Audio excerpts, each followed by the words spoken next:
efectos sistémicos que conducen a la aparición de fallo orgánico, cuyas consecuencias pueden ser fatales. Su síntoma guía es el dolor abdominal agudo, cuya intensidad obliga al paciente a acudir a un servicio de emergencia.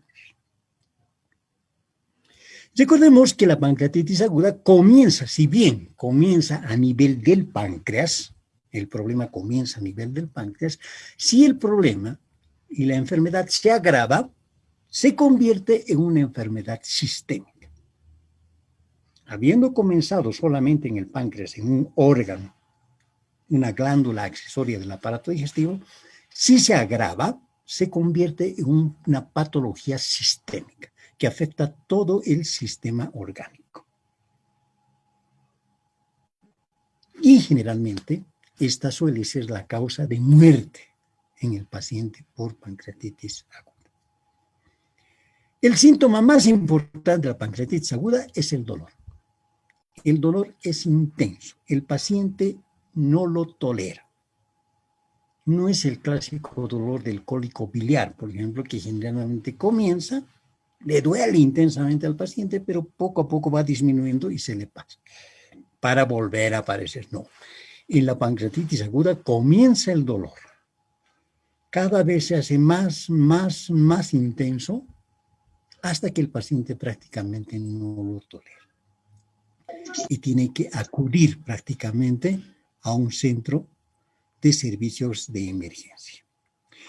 La evolución puede ir desde una recuperación completa en el primer episodio hasta una enfermedad crónica debilitante. Una pancreatitis aguda puede evolucionar. Afortunadamente en nuestro medio, la gran parte de nuestras pancreatitis agudas evolucionan favorablemente.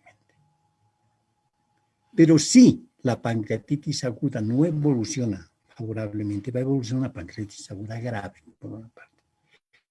Y por otra, si el paciente se recupera de esta pancreatitis y vuelve a tener otro problema, otro episodio de pancreatitis aguda, el paciente puede convertirse en un paciente con pancreatitis crónica.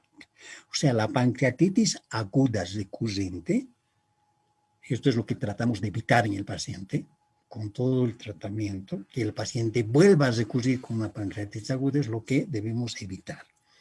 Entonces, en el futuro, este paciente se puede convertir en un paciente con pancreatitis aguda. Hasta ese tiempo había una clasificación que generalmente clasificaba a la pancreatitis aguda en pancreatitis aguda grave y pancreatitis aguda leve. A partir del Congreso Internacional de Atlanta en el 2012, se ha modificado esto de la clasificación de pancreatitis aguda. Y ahora se habla de pancreatitis aguda leve, pancreatitis aguda moderadamente grave y pancreatitis aguda grave. Aquí en la diapositiva estamos viendo principalmente la relación que tiene, ¿verdad?, el páncreas con el colédoco. Vemos que el colédoco pasa por detrás de la cabeza del páncreas. Esta relación es importante en la patología y la sintomatología que va a presentar el paciente. ¿De acuerdo? Recordemos también esta afección de que el páncreas está por detrás del estómago y aquí delante está el colon, sobre el colon transverso. Estas relaciones anatómicas hacen que cuando el páncreas se necrosa, pueda tener complicaciones graves en el paciente, como el problema de convertirse en una patología sistémica.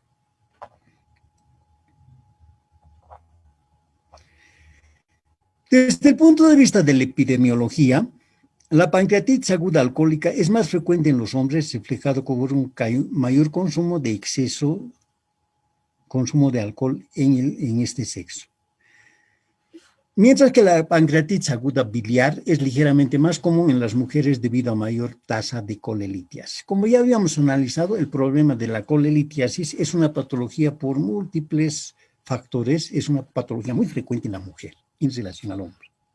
Si hablamos de pancreatitis aguda de origen biliar, vemos que es mucho más frecuente en la mujer. En cambio, si hablamos del hombre con pancreatitis aguda grave, generalmente suele ser un poco más importante en el hombre porque generalmente la pancreatitis aguda de origen alcohólico es la causa más frecuente de lesión del páncreas. Entonces, lógicamente que como ya les decía, en la actualidad, lamentablemente por esta situación en la cual se está viviendo, principalmente a nivel de la juventud, que está empezando a ingerir alcohol en forma muy temprana, esta relación hombre-mujer está variando, se está aproximando más o menos. La ingesta alcohólica también se ve con mucha frecuencia también en la mujer en relación al hombre. La incidencia de pancreatitis aguda está aumentando progresivamente en las últimas décadas, probablemente debido a un incremento de la tasa de obesidad con consiguiente aumento de la prevalencia de colelitias. Ya habíamos visto esta relación cuando llevábamos la parte de litiasis vesicular.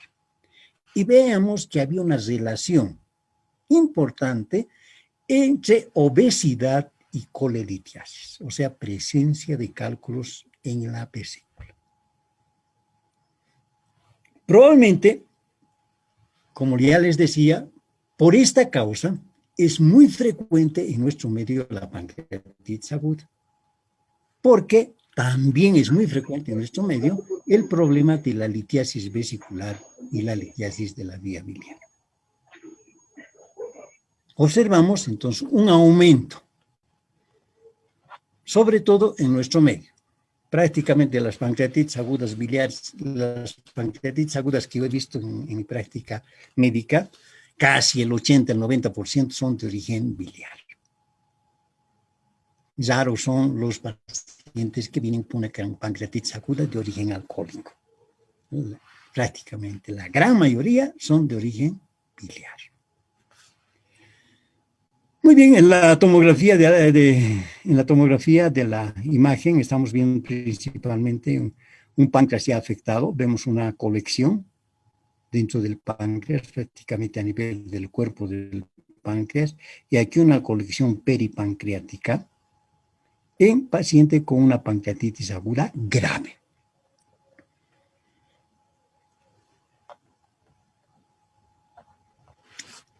Definición. Entonces decimos que la pancreatitis aguda es una inflamación del páncreas exocrino con daños reversibles de las células acinares que puede ser aguda o crónica. Lo interesante de la pancreatitis aguda, a diferencia de la pancreatitis crónica, que es el próximo tema que vamos a ver, es que la pancreatitis aguda es una patología potencialmente reversible.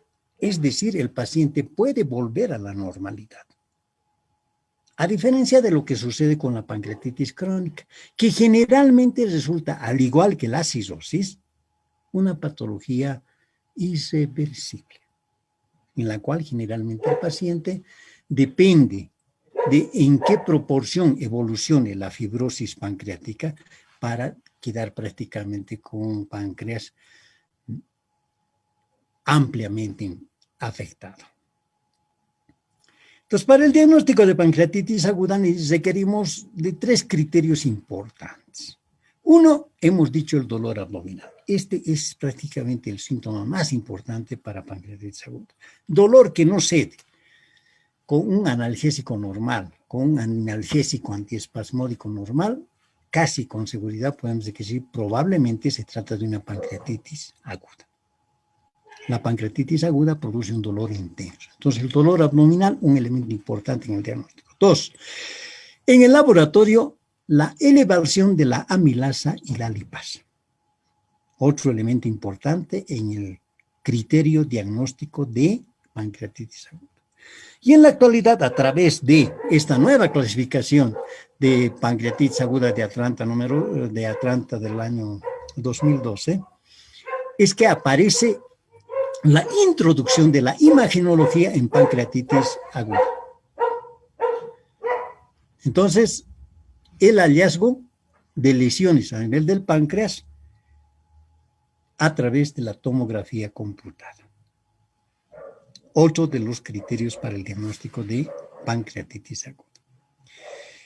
El diagnóstico, cuando hay dolor abdominal y elevación de amilasa y lipasa, prácticamente la tomografía computada ya no es necesaria.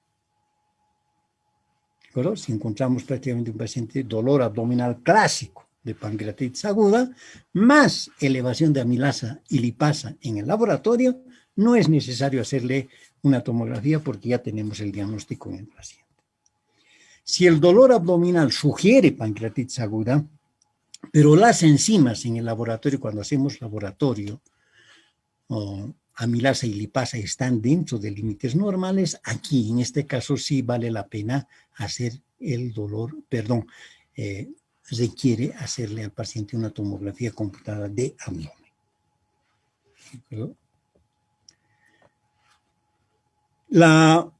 En la diapositiva estamos viendo esta posición, la posición en plegaria maometana, que suele ser clásico en las descripciones de semiología en la pancreatitis aguda.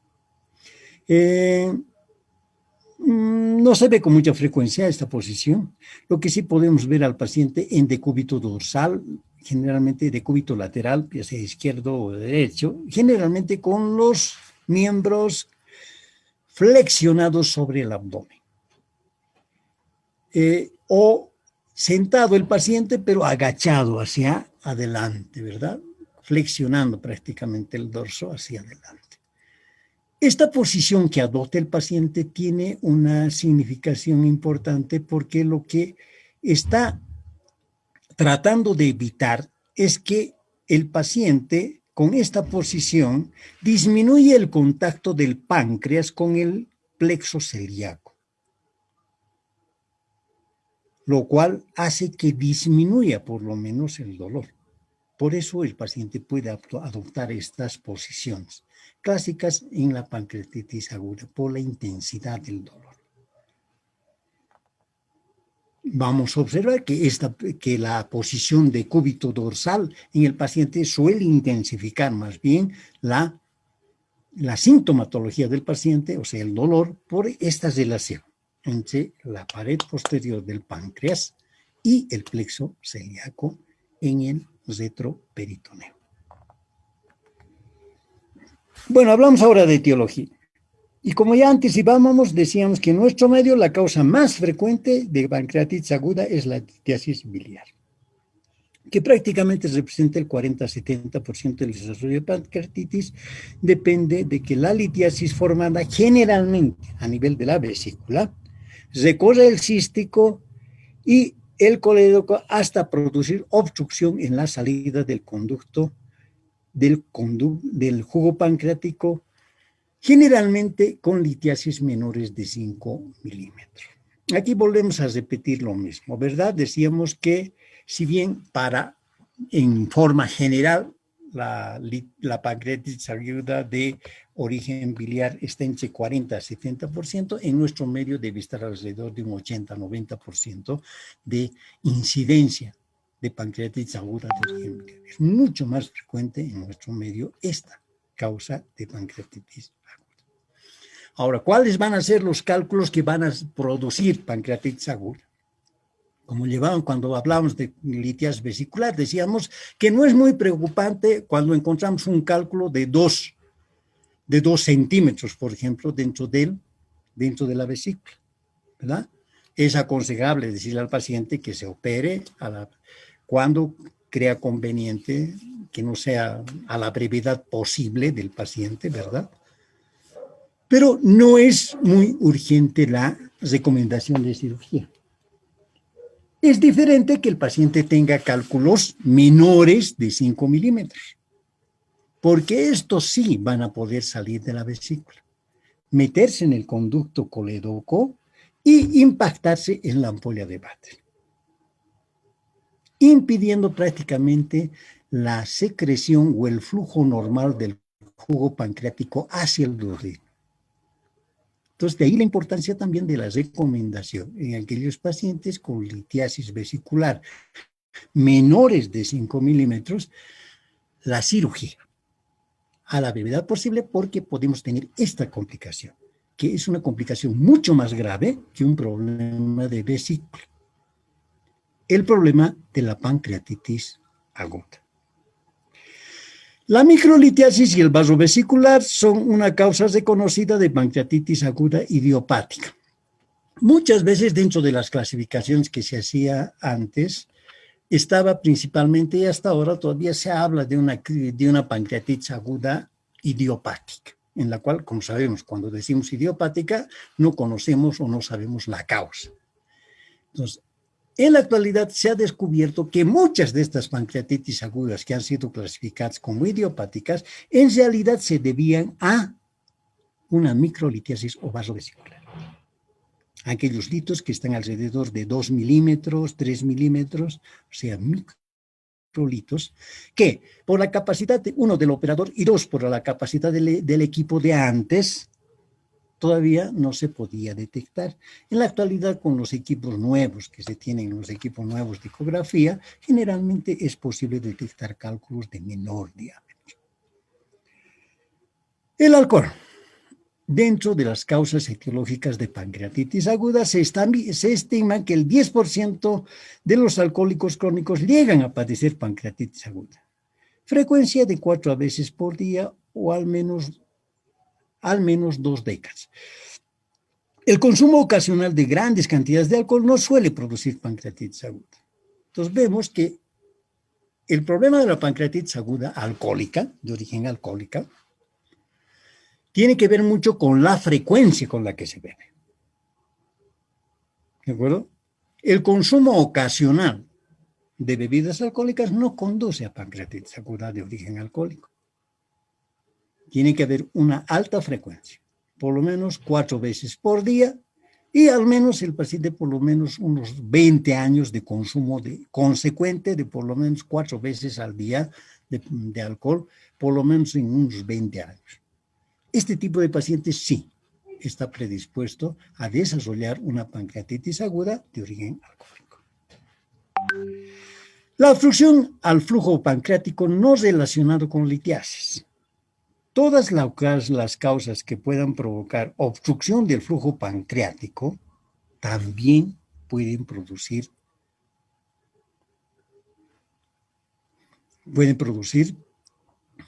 pancreatitis aguda. Aquí, por ejemplo, vamos a ver los dos temas que nos queda por delante, como ser, por ejemplo, el problema de la pancreatitis crónica y la pancreatitis. Y el cáncer de páncreas pueden generar obstrucción al flujo de pancreático y, en consecuencia, pueden aparecer como síntomas de una pancreatitis aguda o una pancreatitis crónica. Cualquier tumor pancreático va a producir, como ya hemos dicho, alteración de las estructuras en la encrucijada biliopancreática, como el páncreas divisum, por ejemplo. No es una alteración rara de ver. Personalmente no la he visto nunca, un páncreas divisum. Como ustedes saben, durante la fase embrionaria hay un páncreas dorsal, un páncreas ventral. En la medida que llegue el momento de la fase fetal, estos dos páncreas prácticamente quedan fusionados para formar un solo páncreas. A veces suele suceder que esta fusión no es completa. En consecuencia, aparece el problema del páncreas diviso, que puede generar un problema de pancreatitis aguda. La hipertonía y fibrosis del esfínter de Oddi. Muchas veces, normalmente, el esfínter de Oddi debe abrirse en relación al aumento de presión a nivel del colédoco.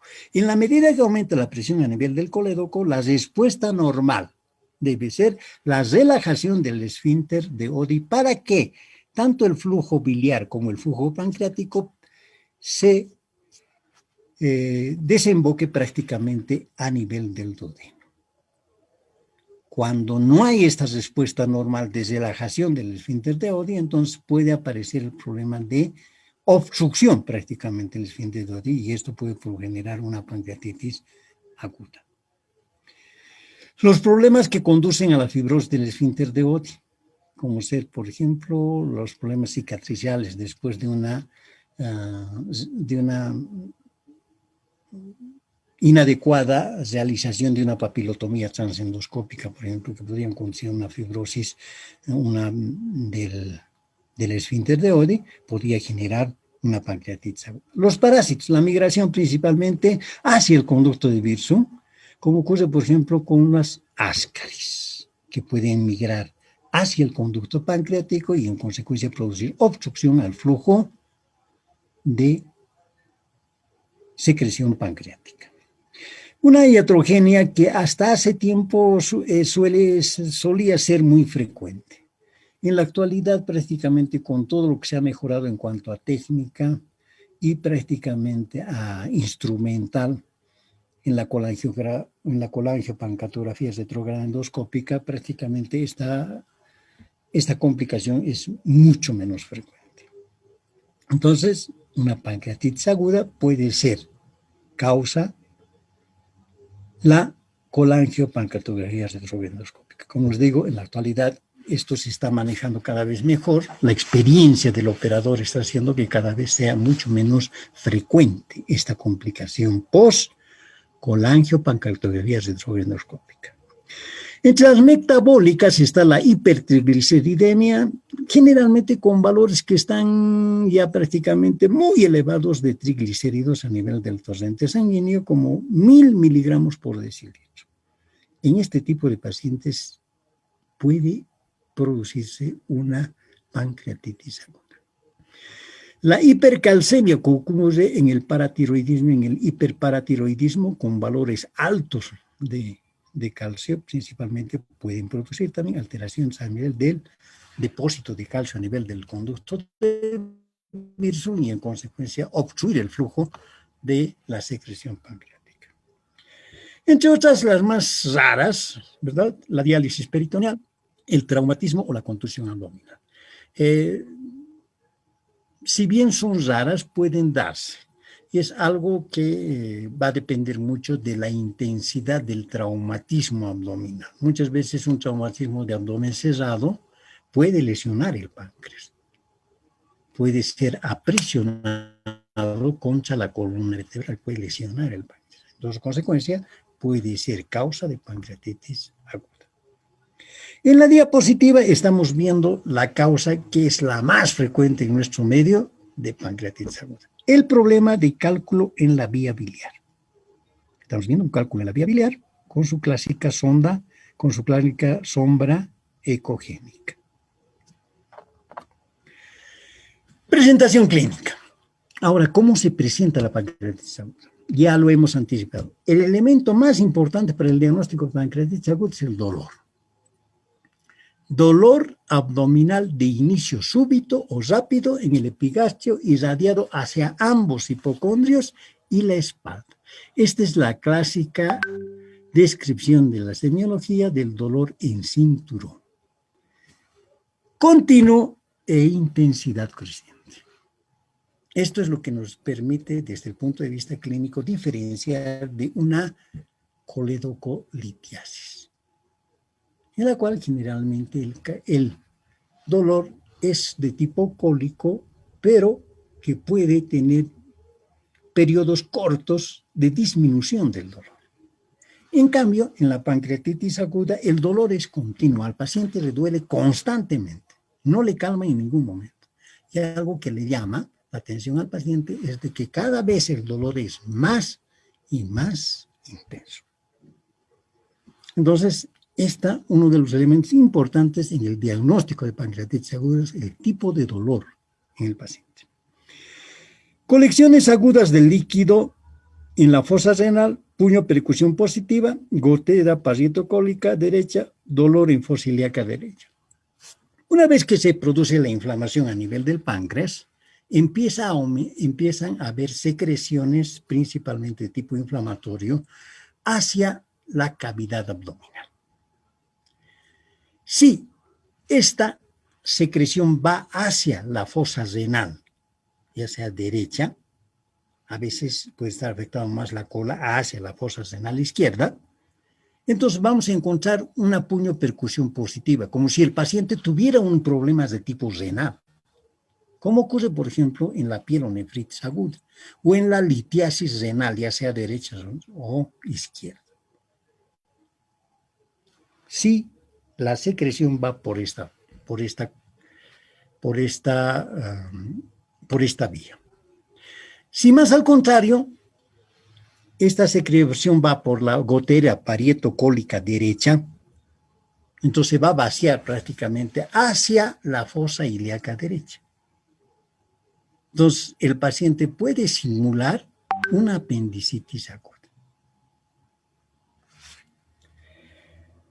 Se exacerba con el decúbito y disminuye con posición genopectoral. Como les decía, generalmente algo que nos puede guiar en la clínica en el paciente es que el paciente generalmente suele referir que el dolor se le intensifica cuando se acuesta de espaldas y que por esto generalmente prefiere estar de cúbito lateral o finalmente sentado con las manos generalmente en el abdomen y flexionando prácticamente el dorso.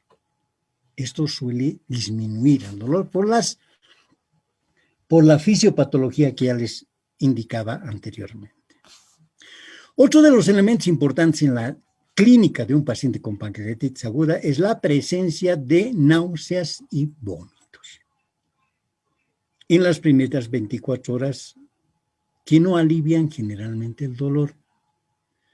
Esto nos puede ser un poquito de diagnóstico diferencial cuando hablamos de litiasis de la vía biliar. Generalmente cuando hay litiasis de la vía biliar, los vómitos, la náusea y los vómitos suelen disminuir el dolor en el paciente.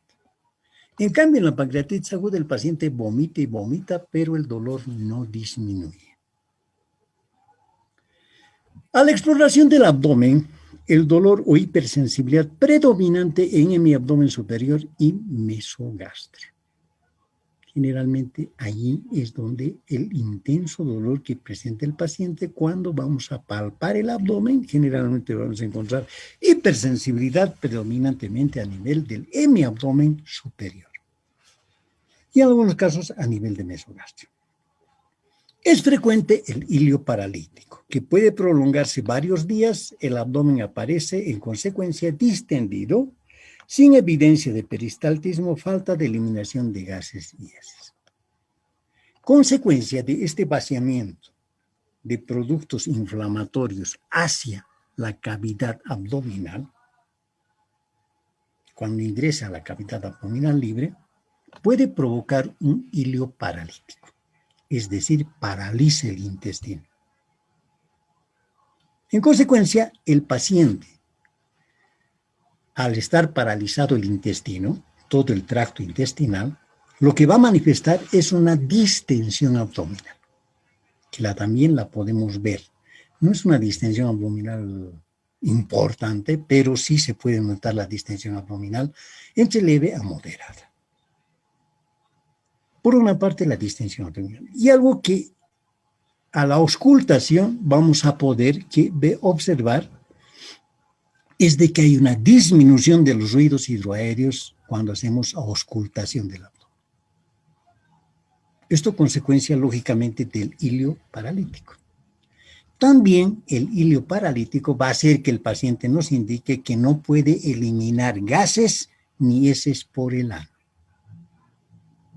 Consecuencia de la parálisis del tracto intestinal. En la pancreatitis necrotizante, el exudado hemorrágico diseca planos anatómicos hasta alcanzar el tejido celular subcutáneo, produciendo un tinte cianótico en la piel, ya sea el signo de Cooley o el signo de Turner. Recuerden que la secreción inflamatoria de páncreas, sobre todo cuando se necrosa el páncreas, hay liberación de enzimas que han sido activadas. Entonces, estas enzimas activadas van a ir disecando plásticamente los planos anatómicos hasta alcanzar el tejido celular subcutáneo. Entonces, lo que vamos a ver es un tinte cianótico a nivel de la región periumbilical, que lo llamamos signo de Cooley. O lo podemos ver a nivel de los flancos, como el signo de Gray-Turner. ¿Qué nos está indicando? Que el paciente tiene una pancreatitis necrotizante. Lamentablemente, un pronóstico malo para el paciente. Aquí en la diapositiva estamos viendo el clásico signo de Gray-Turner, donde observamos esta zona cianótica en el abdomen, clásica de los problemas ya de pancreatitis aguda grave, como el caso de la pancreatitis necrotizante. La fiebre moderada. Generalmente el paciente tiene fiebre que puede estar alrededor de 37.5, 37.7, 8. Cuando la fiebre es mayor, en 38, 39 grados, hay que pensar que ya el paciente tiene una necrosis pancreática.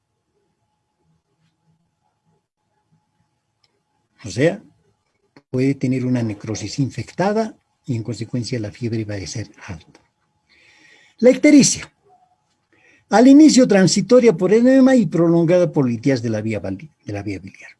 Al inicio, generalmente el paciente, como sucede por ejemplo en la pancreatitis de origen alcohólico, ¿verdad?, en la cual no hay obstrucción de la vía biliar, el edema, el proceso inflamatorio que se produce a nivel de la cabeza del páncreas, va a comprimir el colédoco. Y al comprimir el colédoco, lógicamente, hay obstrucción del paso de bilis hacia el duodeno. En consecuencia, el paciente puede aparecer ictérico. Pero en este caso, la ictericia va a ser transitoria porque en la medida que disminuye el edema de la cabeza del páncreas, el paciente va a volver a la normalidad. Si la ictericia, más al contrario, va aumentando cada día en forma continua y progresiva, tenemos que pensar que la obstrucción es por un cálculo en la vía biliar. Entonces, importante también la ictericia en la sintomatología que puede presentar el paciente con pancreatitis aguda. Exámenes complementarios. Una vez realizada el examen físico, la anamnesia y el examen físico del paciente, llegamos a una impresión diagnóstica de una probable pancreatitis aguda. En consecuencia, lo que vamos a hacer es solicitar los exámenes complementarios. Lógicamente, estará el hemograma, en el cual encontramos un hematocrito elevado. Generalmente, por hemoconcentración, puede haber una leucocitosis con desviación izquierda, consecuencia del proceso inflamatorio agudo. Y la hemoconcentración, consecuencia del estado de deshidratación que se está produciendo en el paciente, porque recuerden que, por una parte, se está perdiendo líquido hacia la cavidad abdominal, pero también se está perdiendo líquido hacia la luz intestinal por el hilio paralítico que está produciendo la pancreatitis aguda. Además del edema intersticial que se está produciendo por el proceso inflamatorio agudo.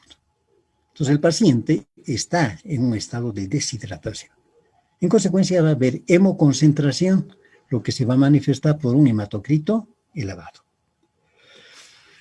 La creatinina, la urea y el nitrógeno ureico pueden estar generalmente, dependiendo de cada caso, elevados o normales. La glicemia elevada generalmente es consecuencia de secreción aumentada de glucagón, que podemos encontrar en los pacientes con pancreatitis aguda. Lógicamente que tenemos que hacer diagnóstico diferencial con pacientes con diabetes mellitus, ¿verdad? Habrá que averiguar si el paciente no tiene antecedentes de diabetes. La calcemia. Generalmente la calcemia, o sea, el calcio sérico, debiera estar descendido en pancreatitis aguda, porque se cree que el calcio es utilizado en la saponificación de las necrosis a nivel pancreático. En consecuencia, disminuye el calcio sérico, porque se está utilizando calcio para la saponificación en las necrosis pancreáticas. Cuando más al contrario encontramos en una pancreatitis aguda una hipercalcemia, tenemos que pensar en otra causa de pancreatitis aguda entre las raras, el hiperparatiroidismo. También nos interesa desde el punto de vista de que el paciente es un paciente deshidratado con desequilibrio electrolítico, la dosificación de sodio y potasio. una hipopotasia en el paciente puede agravar el problema del hilio paralítico, que en este caso se convierte en un hilio paralítico metabólico, ¿verdad? Porque hay una disminución de potasio, sobre todo. En el hepatograma, las bilirrubinas pueden estar levemente elevadas y transitorias, en forma transitoria por el edema que se produce a nivel del páncreas, que es lo que habíamos indicado. Pero si observamos que las bilirrubinas son mayores y cada vez en ascenso, estamos en presencia de una litiasis de la vía biliar. Generalmente, al inicio puede haber una hiperbilirrubinemia, generalmente transitoria, que generalmente cede con el paso de las horas o los días. En cambio, si notamos que el ascenso de la hiperbilirrubinemia es cada vez más importante, estamos en presencia de una litiasis de la vía biliar. Paralelamente, también vamos a encontrar en el hepatograma un aumento progresivo de la fosfatasa alcalina, consecuencia de la colestasis extrahepática. Deshidrogenasa láctica. Si es que la pedimos en el laboratorio, nos va a indicar sobre todo formas graves, cuando los niveles estén por encima de 270 unidades internacionales por litro. Y aquí viene lo más importante del laboratorio, la solicitud de amilasa. La amilasemia generalmente se eleva en picos entre las 2 a 12 horas y se normaliza generalmente al tercer o al quinto día de haber comenzado la enfermedad. El diagnóstico de elevación debe ser por lo menos de 3 o más el valor normal. O sea, una ligera elevación de la amilasa no debe ser sugestiva de pancreatitis aguda. Las elevaciones que están por encima de 3 o más, 3 o 5 veces el valor normal, estas sí son indicativas de pancreatitis aguda. Hay otras patologías que pueden elevar levemente la amilasa, como son los problemas de ovario, por ejemplo, ¿verdad? Que pueden elevar la amilasa. O los problemas intestinales, la obstrucción intestinal también puede elevar levemente la amilasa. Pero en la pancreatitis aguda, lo clásico es que la amilasa esté elevada entre 3 a 5 veces el valor normal. Otro de los elementos importantes, decimos que la amilasa, si bien se eleva hasta su máximo entre las 2 a 12 horas de iniciado el cuadro clínico, va disminuyendo su concentración sérica a nivel del tercer al quinto día. Entonces, cuando el paciente está por encima del tercer o el quinto día de evolución de la enfermedad, lo adecuado sería utilizar la amilasuria como una solicitud al laboratorio de amilasuria, porque esta, o sea, la amilasa en orina, persiste desde el séptimo hasta el 10º día. Hay determinación de en orina de 24 horas, pero en la actualidad la determinación se la puede hacer en orina del momento.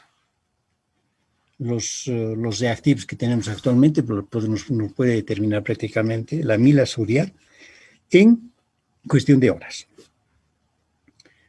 El segundo elemento importante en el laboratorio, la lipasa sérica. Importante porque se mantiene elevada por más de 14 días. El aclaramiento plasmático, o sea, la eliminación de la lipasa sérica del torrente sanguíneo a través del glomérulo renal, se hace en forma mucho más lenta que el de la amilasa. La amilasa se elimina más rápidamente por la glomérulo renal hacia la orina. Por esto, importante la amilasuria y por esto también importante la lipasa sérica, que nos va a dar elevado en aquellos pacientes, aún aunque estén en el segundo, tercer día o cuarto día de evolución de la enfermedad. Los triglicéridos. La hipertrigliceridemia interfiere con la determinación de amilasemia, no así de amilasuria. Hemos dicho que una de las causas importantes, una de las causas también raras de pancreatitis aguda es el problema de la hipertrigliceridemia. Hemos dicho que generalmente tienen que estar valores por encima de 1000 gramos por decilitro para producir una pancreatitis aguda.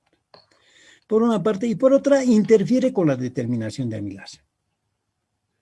Si los triglicéridos están aumentados, la amilasemia puede estar en valores normales o ligeramente elevados, no obstante de tener el paciente pancreatitis aguda. Aquí nos interesa la amilasuria porque la amilasuria no interfiere, o sea, la hipertrigliceridemia no va a interferir con la amilasuria, o sea, la determinación de amilasa en orina. Entonces, en estos pacientes con triglicéridos altos, determinar amilasuria importante. Proteína C reactiva, 48 horas después del inicio de la enfermedad, se correlaciona con la presencia de necrosis pancreática. Un punto de corte, generalmente 150 miligramos por decilitro. Uno de los elementos que se ha podido observar en los estudios retrospectivos de pancreatitis aguda es el problema de la elevación de la proteína C reactiva.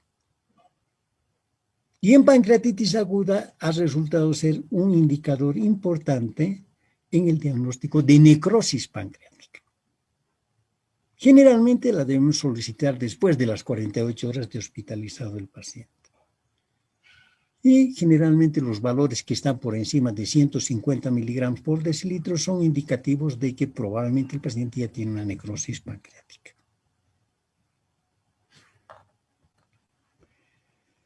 Clasificación y predicción de la gravedad, escalas multifactoriales.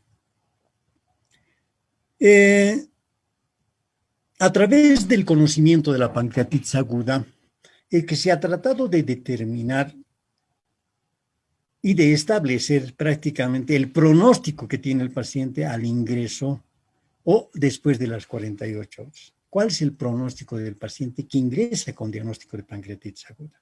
¿Es un paciente que va a evolucionar favorablemente o es un paciente que va a evolucionar lamentablemente hacia una pancreatitis aguda grave? Importante esta determinación. De ahí que se han investigado múltiples escalas multifactoriales en las cuales se ha tratado de determinar en forma rápida, prácticamente muchas veces a las 48 horas y al ingreso, de determinar cuál va a ser el pronóstico del paciente. Entonces, a diferencia del sistema clásico de Armstrong, cuyo cálculo no puede complementarse hasta que no hayan pasado 48 horas desde el ingreso, el sistema Apache 2 permite establecer scores en cualquier momento. Evolutivo, su principal desventaja es que precisa de la recogida de 14 factores. Un punto de corte es 8 puntos, aparece razonable para mantener el objetivo de un valor predictivo negativo. La combinación de 2 o más factores pronósticos es útil para predecir la gravedad. El problema, van ustedes a notar que siempre se habla de los criterios de Ramsson cuando hablamos de pancreatitis aguda. La desventaja de los criterios de Ramsson es que tenemos que esperar 48 horas para determinar los diferentes factores que nos van a permitir conocer el pronóstico del paciente. Lo que no sucede con otro sistema, como ocurre, por ejemplo, con el Apache 2, que se lo puede hacer en cualquier momento, que se lo puede determinar en cualquier momento. El problema del Apache 2 es que necesitamos muchas más pruebas, ¿verdad? Porque el Apache 2, a diferencia de lo que hace el Ramsson, que toma prácticamente 5 elementos para el criterio, para el pronóstico, el Ramsson, el Apache 2 necesita 14 criterios. Y esto suele ser a veces un problema desde el punto de vista económico, sobre todo, porque una determinación de este tipo en un laboratorio tiene su costo. En cambio, con los 5 factores que utiliza el Ramsson, generalmente podemos conocer el pronóstico. Lamentablemente, tiene que ser a las 48 horas de haber ingresado el paciente. La combinación de de estas escalas a veces suele ser interesante para determinar el pronóstico del paciente. En general, a las 48 horas, lo ideal, un criterio de Ramsson, ¿verdad? En las primeras 24 horas se las puede hacer el Apache 2 o el Apache 0, cualquiera de los dos sistemas se puede utilizar. Y finalmente, más allá del cuarto día, tal vez el criterio más importante es la tomografía computada.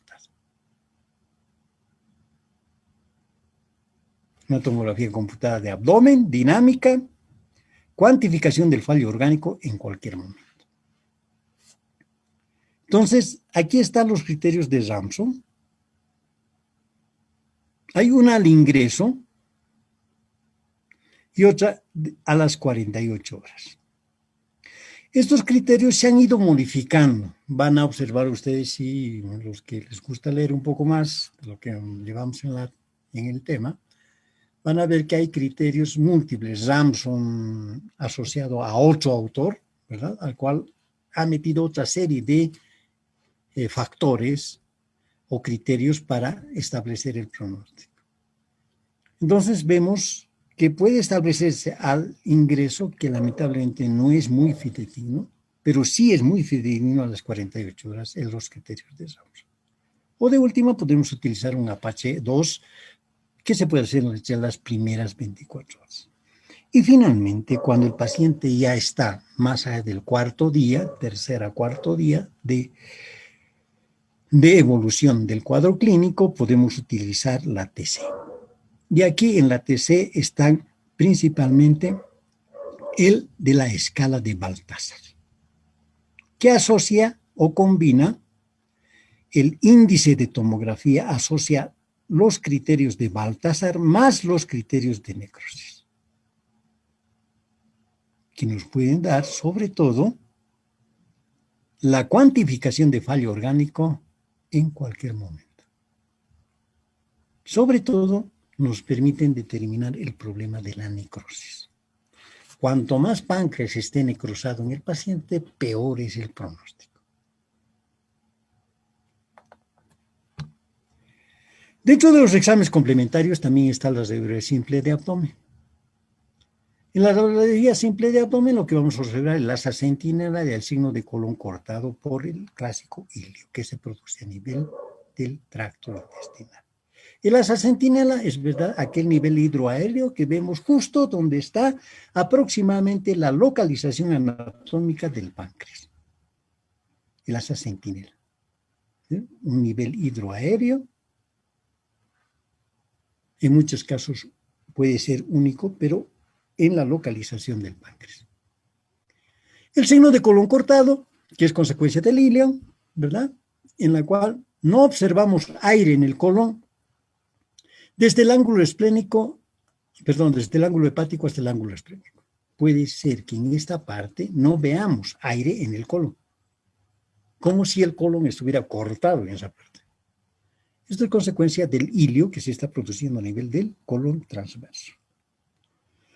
Rayos X del tórax. Importante también en la pancreatitis aguda, en el paciente con diagnóstico de pancreatitis aguda, porque el paciente puede presentar atelectasias basales y o derrame pleural izquierdo. Es muy frecuente, por lo menos en lo que yo he visto, es muy frecuente ver derrame pleural izquierdo en los pacientes con pancreatitis aguda. Y en algunos casos también derrame pleural bilateral, pero lo más frecuente, derrame pleural izquierdo.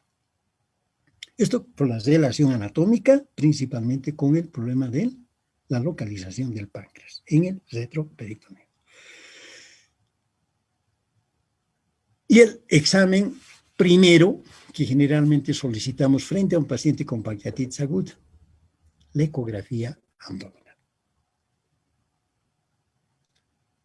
En la fase inicial, o sea, una pancreatitis aguda leve, lo que nos puede indicar la ecografía es un páncreas edematoso, nos va a verificar la presencia de litiasis vesicular y la dilatación de la vía biliar.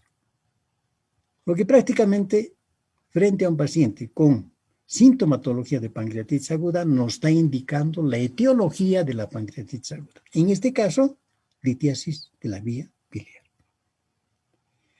En la fase tardía, es decir, semanas después de haber evolucionado la pancreatitis aguda, en el paciente la ecografía abdominal nos puede servir para diagnosticar complicaciones que pudiera estar presentando el paciente.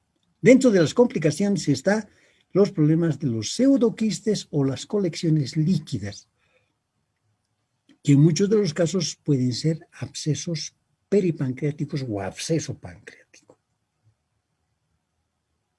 En la fase tardía nos sirve para el diagnóstico de complicaciones. La tomografía computada de abdomen con contraste, es decir, una tomografía dinámica. Tiene un papel fundamental en la confirmación de la gravedad de pancreatitis aguda. Es el patrón de oro para el diagnóstico de complicaciones locales, especialmente la necrosis. Debe realizarse con contraste, permite caracterizar la presencia de colecciones como los pseudoquistes. Entonces vemos que el examen tal vez más importante en el paciente, sobre todo con pancreatitis aguda grave, es la tomografía computada,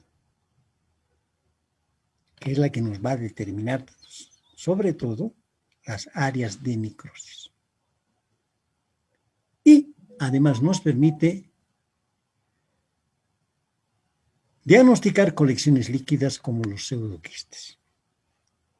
La tomografía computada está únicamente indicada en pancreatitis aguda grave y no antes de las 72 horas desde el inicio de los síntomas.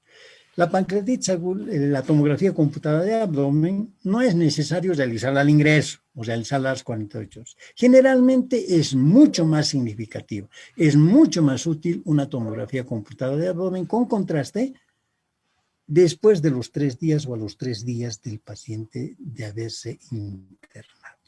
Nos va a dar mucha mayor información en relación a la evolución del cuadro clínico.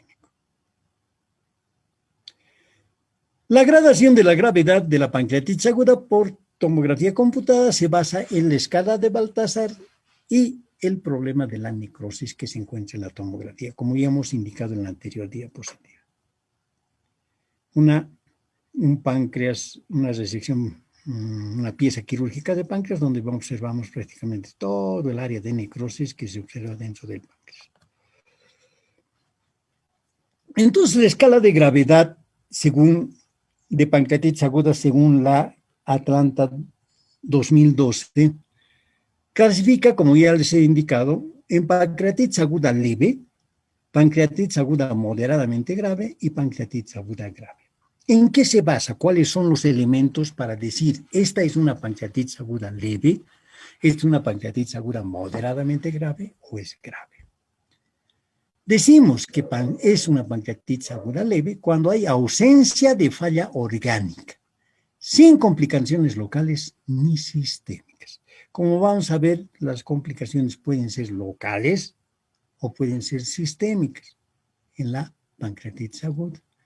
Entonces, es una pancreatitis aguda leve cuando hay ausencia de falla orgánica y no hay complicaciones ni locales ni sistémicas. Es moderadamente grave cuando ya hay falla orgánica, pero transitoria. Es decir, la falla orgánica va a estar presente en la evolución del paciente en las primeras 48 horas. A esto le llamamos transitoria. ¿De acuerdo? Falla orgánica transitoria cuando está presente entre las primeras 48 horas de evolución del paciente. O complicaciones locales o complicaciones sistémicas. Hablamos de pancreatitis aguda moderada grave. Falla orgánica transitoria o complicaciones locales o sistémicas. Ahí estamos en presencia de una pancreatitis aguda moderadamente grave. Y finalmente, pancreatitis aguda grave. Cuando decimos que hay pancreatitis aguda grave, cuando la falla orgánica es persistente. Es decir, los elementos que nos van a dar la falla orgánica están presentes en el paciente más allá de las 48 horas en su evolución. Entonces, en este momento, Podemos hablar de una pancreatitis aguda grave en el paciente. Ahora, lógicamente, si estamos hablando para clasificar de pancreatitis aguda leve, moderadamente grave y grave, en relación a falla orgánica, tenemos que saber qué es falla orgánica, ¿verdad? Entonces, decimos que hay falla orgánica cuando es igual o más de dos de los sistemas en cualquiera de los tres sistemas orgánicos. Cuando hay falla orgánica de dos o más sistemas en cualquiera de los tres sistemas orgánicos. Estamos hablando del sistema cardiovascular, del sistema pulmonar y del sistema renal. Si hay falla en dos o más de estos sistemas, hay falla orgánica. Entonces, ¿cómo determinamos que hay falla cardiovascular? Cuando la presión sistólica es menor a 90 milímetros de mercurio. El paciente está con hipotensión. Más, llamamos falla orgánica cuando la presión parcial de oxígeno es menor a 60 milímetros de mercurio. Y hablamos de falla renal cuando la creatinina está por encima de 2 miligramos por decilitro. Posterior, lógicamente, a la corrección de la deshidratación del paciente o del sangrado intestinal, ya sea de 500 centímetros cúbicos en 24 horas. Entonces, hablamos de falla orgánica cuando hay falla en dos o más de los sistemas orgánicos. Tenemos los parámetros ahora para decir falla cardiovascular cuando hay presión sistólica menor a 90 milímetros de mercurio. Falla pulmonar, presión parcial de oxígeno. Falla renal, creatinina mayor de 2 miligramos por decilitro.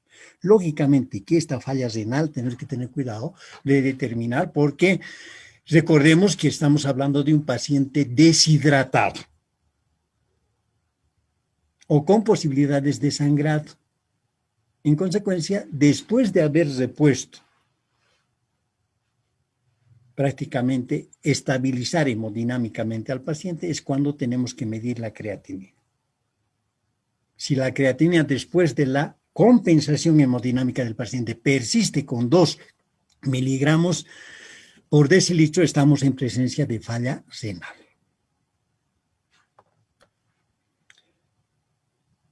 Ahora hablamos de pancreatitis aguda grave. Afortunadamente, la gran mayoría de nuestros pacientes que vemos con pancreatitis aguda de origen biliar, que es lo que les he dicho que vemos con frecuencia en nuestro medio, generalmente evolucionan por una pancreatitis aguda leve.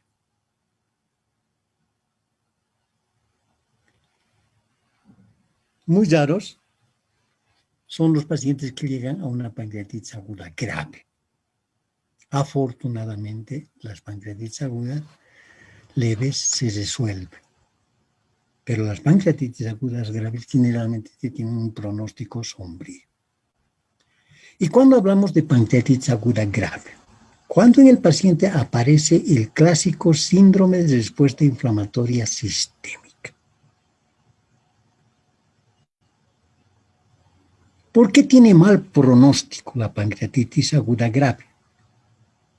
Porque en estos pacientes con pancreatitis aguda es más factible el riesgo de falla orgánica persistente. La falla orgánica en la primera semana, mayor mortalidad. Si hay falla orgánica en la primera semana de hospitalización en el paciente, la mortalidad es alta, 70%. Peor todavía, en los pacientes en los cuales observamos necrosis pancreática infectada, la mortalidad es extremadamente alta. Son pacientes que entran a terapia intensiva, están en terapia intensiva un tiempo y finalmente fallecen. Ahora, ¿cómo hacemos el diagnóstico de síndrome de respuesta inflamatoria sistémica? Cuando las alteraciones son igual o 2 o más de los siguientes criterios. Entonces, hablamos de síndrome de respuesta inflamatoria sistémica cuando encontramos dos de estos criterios, dos o más de estos criterios alterados en el paciente. La frecuencia cardíaca, por ejemplo, mayor de 90 latidos por minuto. La frecuencia respiratoria por encima de 20 respiraciones por minuto, o una presión parcial de dióxido de carbono mayor a 32, mayor a 32 milímetros de mercurio. O sea, mayor concentración de dióxido de carbono. Consecuencia principalmente de la falla respiratoria, falla pulmonar. La temperatura, está aquí un poquito, está mal esto de disminuido, cuando en realidad tendría que ser alto, más de 32 milímetros de mercurio. La temperatura, mayor de 38 grados centígrados o menor de 36 grados centígrados. Vamos a observar que el paciente tiene síndrome de respuesta inflamatoria sistémica cuando está con hipertermia o está con hipotermia. Lo mismo sucede con el recuento de leucocitos en el laboratorio. El paciente puede tener más de 12.000 leucocitos por milímetro cúbico o tener menos de 4.000 células por milímetro cúbico, con aumento lógico del 10% de callados. Entonces, el paciente tiene un síndrome de respuesta inflamatoria sistémica como complicación de una pancreatitis aguda grave cuando tiene leucocitosis o tiene leucopenia. Siempre asociado a que el 10% de la fórmula diferencial de los leucocitos está conformado por callados. Entonces ya tenemos, por una parte, qué es falla orgánica y cuándo diagnosticamos síndrome de respuesta inflamatoria sistémica en el paciente con pancreatitis aguda grave. Los criterios que hemos visto. Las complicaciones. Las complicaciones en pancreatitis aguda son locales y son sistémicas. Una de las complicaciones graves en el paciente con pancreatitis aguda grave es la necrosis pancreática. Es un marcador de gravedad, ya que se asocia al desarrollo de falla orgánica precoz por la propia pancreatitis aguda y tardío asociado a infección por la necrosis. Entonces, cuando hay necrosis pancreática, el pronóstico es malo en el paciente. Uno, ya porque tenemos menos páncreas, se ha necrosado gran parte del páncreas. Y dos, por la posibilidad de que este páncreas necrosado, esta necrosis se infecte y se convierta en un absceso pancreático. En casos de necrosis pancreática no se recomiendan antibióticos, no se ha demostrado beneficio. Se debe sospechar de infección de la necrosis cuando persiste la respuesta inflamatoria sistémica más allá de la primera o la segunda semana de evolución. Se inicia el tratamiento empírico con carbapénicos, quinolonas asociado a metronidazol. En casos de necrosis pancreática, honestamente aquí en nuestro medio utilizamos de inicio, tanto los terapistas, cuando el paciente generalmente pancreatitis aguda grave, generalmente está en terapia intensiva. Y lo que yo veo, lo que siempre hemos visto en nuestros pacientes con pancreatitis aguda grave, generalmente comenzamos ya con antibióticos, aunque la literatura indica de que no se recomiendan antibióticos, no ha demostrado beneficios. En nuestro medio lo utilizamos por la posibilidad de que nuestros pacientes hacen con mucha frecuencia contaminación de una necrosis. En consecuencia, generalmente, de inicio, tratamiento empírico con carbapénicos, quinolonas más metronidazol. Generalmente es lo que se utiliza estos antibióticos en asociación, o sea, triasociados para cubrir prácticamente todos los gérmenes de la cavidad abdominal. Recuerden las relaciones que tiene el páncreas, ¿verdad? Con el estómago, relación con el colon transverso, que pueden generar una serie de infecciones en el área necrótica, principalmente localizada en el páncreas. Por esto, generalmente, la gran mayoría de los terapistas utilizan ya antibióticos de amplio espectro para cubrir prácticamente todos los gérmenes que pudieran producirse. Clásicamente el abordaje ha venido siendo la cirugía abierta, necrosectomía y el drenaje con lavados postquirúrgicos. Actualmente, previamente se intenta un drenaje percutáneo o endoscópico en caso de una mala evolución, necrosectomía retroperitoneal quirúrgica. Uno de los elementos que se hacía antes es que frente a un paciente con necrosis pancreática, lo primero que se hacía es al paciente llamarlo al cirujano para que ingrese al quirófano y saque prácticamente todo el área necrótica, lo que llamábamos necrosectomía. Y posteriormente drenaje con lavados postquirúrgicos de la zona necrótica. Eso es lo que se hacía antes. Actualmente, previamente se intenta un drenaje percutáneo o un drenaje transendoscópico, que generalmente es prácticamente el drenaje del absceso que se ha formado consecuencia de la necrosis infectada. Si nos responde, recién, de última, se hace una necrosectomía retroperitoneal quirúrgica. Entonces se intenta previamente un drenaje percutáneo o un drenaje endoscópico, que es lo que más se utiliza. En la actualidad, el drenaje endoscópico, transendoscópico. Y recuerden que la pared posterior del estómago está en relación con el páncreas.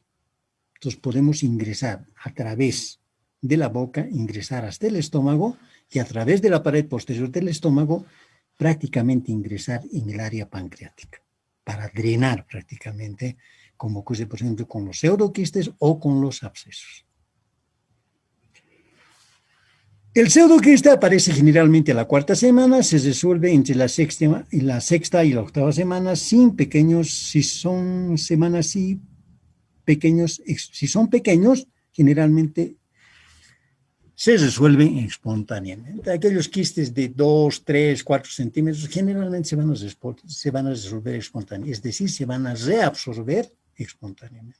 Solamente los quistes de mayor tamaño, 10, 20 centímetros o más, generalmente requieren prácticamente un drenaje. Los de mayor tamaño es preferible el abordaje endoscópico, transmural o quirúrgico de drenaje percutáneo como quistogastrostomía o quistoduodenostomía. En esta parte sí que es de elección el problema del drenaje transendoscópico. Es mucho menos lesivo para el paciente y de muy buenos resultados. O sea, drenaje de un pseudoquiste a través de la endoscopia.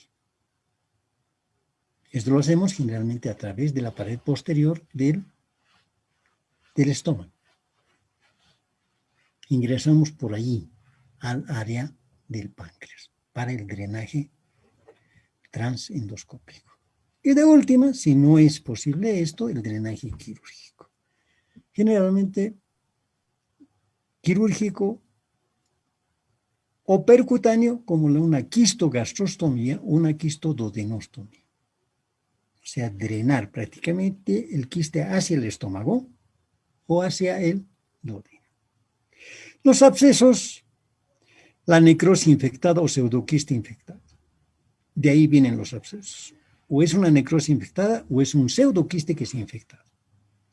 Las ascitis secundarias a ruptura de quiste o conducto pancreático, también el drenaje a través de una paracentesis. Y cuando hablamos de complicaciones sistémicas, nos referimos a aquello que hemos hablado ya, al síndrome de respuesta inflamatoria sistémica, que puede manifestarse por shock, falla cardíaca, insuficiencia respiratoria, insuficiencia renal, hiperglicemia, coagulación intravascular diseminada, que prácticamente son los eventos finales casi de la evolución de un paciente que lamentablemente lo conducen a la muerte. Tratamiento. Tres son los elementos importantes que deben tomarse en cuenta en el tratamiento de pancreatitis aguda. Tres son los pilares prácticamente en el tratamiento de pancreatitis aguda. Uno, el NPO, o sea, nada por vía oral. El páncreas debe permanecer en reposo absoluto. Esto va a depender lógicamente de la evolución de la pancreatitis aguda. Hay pacientes que evolucionan favorablemente y se puede volver a restaurar la vía oral en forma progresiva. Pero hay pacientes en los cuales se va agravando el problema de la evolución de la pancreatitis aguda y tienen que permanecer por mucho mayor tiempo en NPO, como vamos a ver más tarde. Dos, la restitución electrolítica, hidroelectrolítica. Hemos dicho, es un paciente deshidratado, con desequilibrio electrolítico. En consecuencia, aquí es importante, la pancreatitis aguda se associa con frecuencia secuestro de líquido en el retroperitoneo, vasodilatación, vómitos o incrementos de pérdidas sensibles. Hay muchas causas por las cuales el paciente pierde líquido. Como hemos indicado, todas las que ya les he indicado, a los cuales tenemos que asociar además que el paciente puede continuar, ya estaba vomitando, y puede continuar tal vez las primeras 12 horas, continuar vomitando el paciente. Entonces, es una deshidratación. La restitución hidroelectrolítica es uno de los elementos importantes como segundo pilar en el tratamiento de pancreatitis aguda.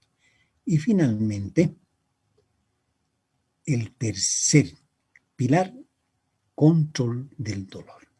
Hemos dicho que uno de los elementos más importantes en el problema de la pancreatitis aguda es el dolor. En consecuencia, el control del dolor en el paciente. Cuando hablamos de rehidratación agresiva, utilizamos generalmente, se refiere a soluciones cristaloides, entre 200 a 500 mililitros horas, las 12 primeras horas. Esta es una hidratación agresiva. Esto va a depender mucho, principalmente de la edad y sobre todo de que no tenga el paciente como base trastornos o patología renal o patología cardiovascular. Este tipo de hidratación agresiva se puede hacer en un paciente que tenga un buen sistema renal y un buen sistema cardiovascular. Lo que generalmente utilizamos en todos los pacientes es utilizar 3 a 4 litros días. 3 a 4 litros día de soluciones cristaloides. Generalmente comenzamos con soluciones como solución Ringer normal, asociados a solución fisiológica. Programados generalmente 3 a 4 litros en 24 horas. ¿Por qué es importante? Lógicamente, para esta rehidratación, vuelvo a repetir, hay que estar seguros de que no haya comorbilidad, ya sea cardiovascular o renal, ¿verdad? Siempre tenemos que tener cuidado. La rehidratación del paciente, si bien es importante, es un parámetro, es un pilar importante en el tratamiento de pancreatitis aguda, tenemos que ver en quién estamos colocando 2 o 3 o 4 litros, ¿verdad? Dependiendo principalmente de que no tenga problemas cardiovasculares o renales. ¿Qué importancia tiene la rehidratación? Se asocia generalmente al desarrollo, una disminución del desarrollo de síndrome de respuesta inflamatoria o falla orgánica. A 72 horas, menor desarrollo de necrosis y mortalidad. Entonces vemos que la rehidratación es importante, uno, para evitar la falla orgánica. Dos, para evitar el síndrome de respuesta inflamatoria sistémica. La diuresis es extraordinariamente útil en el manejo de fluidos. El objetivo es lograr una diuresis entre 40 a 50 mililitros hora en el paciente. Aproximadamente 400 mililitros cada 8 horas. ¿Verdad? Esto es lo que debemos lograr en el paciente, ¿verdad? O sea, le estamos hidratando en forma correcta cuando obtenemos generalmente 40 a 50 mililitros de orina en una hora. Entonces estamos hidratando correctamente al paciente. Como les dije, los analgésicos. El tercer pilar importante, podemos comenzar con analgésicos débiles. En general, lamentablemente, una dipirona, por ejemplo, no le va a calmar al paciente el dolor. ¿De acuerdo? Entonces tenemos que utilizar de forma progresiva. Ketorolaco uno de los elementos ketorolaco, 60 miligramos cada 8 horas, por ejemplo, o en prácticamente stat, como decimos, en el momento y después, de acuerdo al dolor, podemos colocar, ¿verdad? 60 miligramos por vía intravenosa. Si con esto no controlamos, podemos utilizar tramadol, meperidina y finalmente morfina. En la gran mayoría de los pacientes que me ha tocado ver, generalmente en muchos de los casos han respondido muchos al ketorolaco. En algunos casos hemos tenido que utilizar tramadol y ha habido pacientes en los cuales lamentablemente no se ha podido controlar con estos analgésicos y hemos tenido que utilizar meperidina. Meperidina a veces en solución continua o en bolo. Cada 8 horas, 50 miligramos de meperidina cada 8 horas por vía intravenosa para colocar prácticamente para controlar el dolor. Los 3 elementos importantes en tratamiento de pancreatitis aguda: nada por vía oral, reposición hidroelectrolítica y analgésicos. O sea, aquí estamos viendo una pieza quirúrgica en la cual estamos observando prácticamente un páncreas edematoso, ¿verdad? Donde podemos observar áreas de necrosis. Y segundo, el apoyo nutricional. Ahora, ¿qué hacemos? Le hemos suspendido la vía oral al paciente. Ahora, ¿cuándo les reponemos? ¿Cuándo volvemos a reponer la vía oral? Hemos dicho que es importantísimo el NPO, porque el NPO es el que mantiene prácticamente al páncreas en reposo. Ningún estímulo debe recibir el páncreas. Entonces, pero ¿cuándo lo restituimos? Y aquí viene el problema. La vía oral debe reiniciar cuando el dolor es mínimo o inexistente. Que no existan datos de hilio inicial, iniciar una dieta líquida y luego una dieta blanda, pobre en grasa. 2 elementos importantes para reiniciar. En una pancreatitis aguda leve, por ejemplo, con las que vemos en la práctica clínica, generalmente les reiniciamos la vía oral. Uno, cuando hay disminución del dolor. El paciente ya está con menos analgésicos, ¿verdad? Ya no estamos utilizando analgésicos, el paciente ya está controlado del dolor.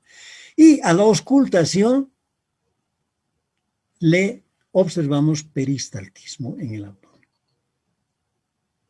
O también otro indicio, preguntarle al paciente si ha eliminado gases por el ano, que nos está indicando que se está restaurando el peristaltismo intestinal. Entonces, frente a esto, podemos comenzar generalmente con una dieta líquida. Y luego le podemos ir progresando lentamente al paciente la dieta, generalmente pobre en grasa. En el laboratorio no es generalmente muy necesario la normalización de la lipasa para comenzar la vía oral. Existe evidencia científica para recomendar la nutrición enteral por sonda nasoyeyunal. No se ha demostrado que sea superior a la sonda nasogástrica. ¿Qué hacemos con aquellos pacientes que tienen que permanecer mucho más tiempo en NPO? A estos pacientes hay que colocarles nutrición parenteral o de última nutrición enteral o de última nutrición parenteral. Lo ideal es la nutrición enteral a través de una sonda nasoyeyunal, aunque algunos autores dicen que no hay problemas con que sea una sonda nasogástrica. En general, hemos obtenido mejores resultados con una sonda nasoyeyunal, o sea, colocar una sonda desde la nariz, introduciendo por la nariz y llegar prácticamente a través del endoscopio, dejando prácticamente lo más cerca posible de la tercera porción del duodeno, colocando hasta ahí la sonda de alimentación enteral, generalmente muy buenos resultados. La alimentación parenteral tiene problemas. 1, el costo. Y 2, los problemas de infección a nivel del catéter. El uso temprano de el restablecimiento de la vía oral, la nutrición, el restablecimiento de la nutrición del paciente, disminuye el problema del síndrome de respuesta inflamatoria y la falla multiorgánica, las necesidades de cirugía y la mortalidad. O sea, restituir lo más pronto posible. Esto va a depender de cada caso clínico, ¿verdad? Restituir la alimentación al paciente mejora y disminuye las posibilidades de que el paciente se complique con síndrome de respuesta inflamatoria, falla multiorgánica, la probabilidad de que necesite cirugía o finalmente de que el paciente se muera. Uso de antibióticos generalmente está indicado en infecciones extrapulmonares como ser colangitis, neumonía, infección del tracto urinario o infección del catéter. En estos casos es importante la utilización de antibióticos. Lógicamente, como ya les he indicado, en nuestro medio frente a una pancreatitis aguda comenzamos ya con antibióticos porque en nuestro medio hemos comprobado que los pacientes evolucionan rápidamente hacia una necrosis infectada. ¿Qué rol tiene ahora la colangiopancreatografía retrógrada endoscópica? Estamos hablando cuando la pancreatitis aguda es de origen biliar, por un cálculo en la vía biliar. Indicado en la colangitis o obstrucción biliar coexistente, no existe evidencias de que la colangiopancreatografía retrógrada endoscópica con esfinterotomía temprana en la vía biliar mejore o disminuya las complicaciones locales o sistémicas independiente de la gravedad. En general, siempre tratamos de que frente a un paciente con obstrucción de la vía biliar, desobstruyamos la vía biliar lo más rápidamente posible. Pero los estudios demuestran que no hay una diferencia importante en que el paciente se lo haga entre las primeras 24 o 48 horas la papilotomía transendoscópica, que va a hacer de que el cálculo de la vía biliar pase al duodeno. No hay grandes diferencias en cuanto a disminuir las complicaciones locales o sistémicas. Algo que sí debe ser importante y determinante en el paciente es la colecistectomía. Debe ser realizada en lo posible, idealmente en el mismo ingreso hospitalario. Sobre todo en pancreatitis aguda leve, debiera el paciente prácticamente salir del hospital después de haber aliviado su pancreatitis aguda leve, debiera salir colecistectomizado. Es un detalle que no debemos olvidarnos. De lo contrario, si el paciente vuelve a hacer una pancreatitis aguda porque no se resecó la vesícula, el paciente tiene el peligro de progresar hacia una pancreatitis aguda grave o de última una pancreatitis aguda recurrente que lo puede llevar a una pancreatitis aguda crónica. Perdón, una pancreatitis crónica, no pancreatitis aguda crónica, sino pancreatitis crónica. Muy bien. De esta manera hemos terminado este tema que es un poquito extenso por las múltiples cosas que tiene la pancreatitis aguda y principalmente por la evolución. Afortunadamente, como les vuelvo a repetir, nuestra gran mayoría de nuestros pacientes con pancreatitis aguda de origen biliar evolucionan favorablemente. Generalmente, la gran mayoría son pancreatitis agudas leves o pancreatitis agudas moderadamente graves. Hay casos en los cuales hay pancreatitis aguda grave. Lamentablemente, estos tienen que ser tratados en terapia, en unidad de terapia intensiva, y muchos de ellos fallecen. Muy bien, de esta manera hemos terminado el tema. No sé si hay alguna pregunta. He tratado de acelerar un poquito lo más que he podido por tratar de explicarles este tema que lo vemos con mucha frecuencia, como les digo, por el problema de la litiasis vesicular y la litiasis de la vía biliar, que son dos patologías muy frecuentes en nuestro medio.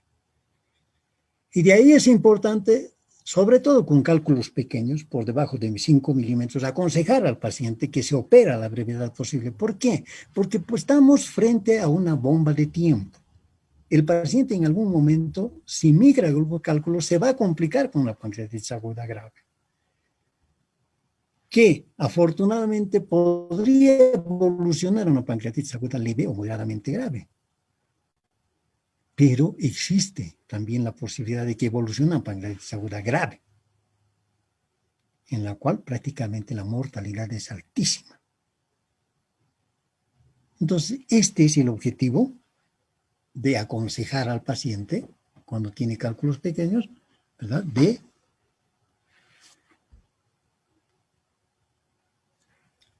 hacerse operar a la brevedad posible. Estamos viendo que la pancreatitis aguda es una complicación mucho más grave de la que tiene las complicaciones que tiene una colecistitis aguda litiásica, una coledocolitiasis, ¿verdad?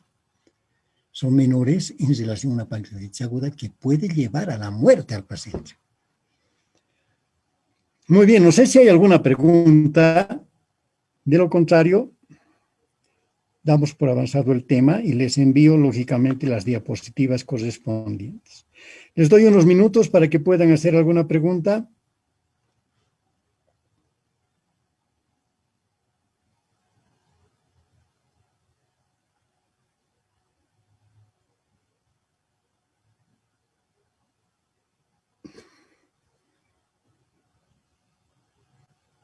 Bueno, muy bien, me parece que no hay ninguna pregunta.